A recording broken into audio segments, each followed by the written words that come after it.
What does a democratized human rights framework look like to you in practice? So my research is about Israel-Palestine, and there are different traditions of human rights work there related to Israel's occupation of Palestinian territories.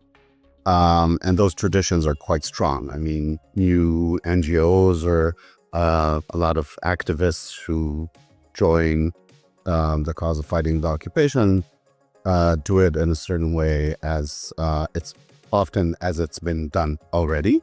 But there are other models that somehow are not implemented in Israel-Palestine, or they're kind of marginalized. So I think democratizing human rights would be to have a much wider variety of ways of doing human rights and engaging with different populations and different publics, reaching other audiences and just thinking anew or differently or even radically about what human rights are. With a place that's maybe or hopefully should be respectful for traditions and sort of the canon of human rights, but also understands that it has maybe some structural limitations that need to be redone. Okay.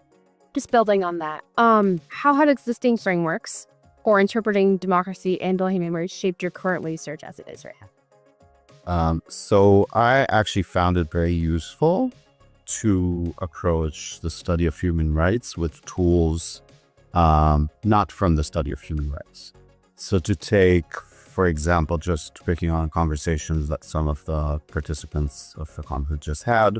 So for example, thinking with theories of trauma and to like the study of witnessing and testimony.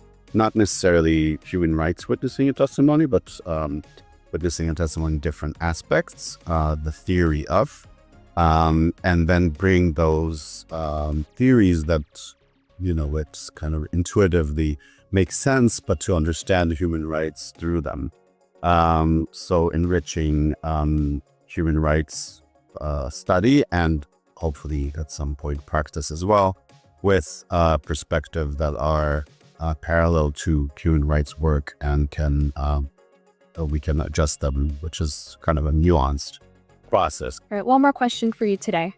How can participatory processes respect cultural, local, and community-specific perspectives while upholding universal human rights standards?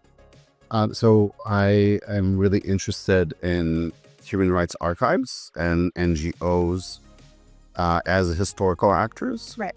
That's what I presented on in the conference. And one of the ways in which NGOs and human rights work can and should be much more democratized is in thinking about what their archives and archival collections,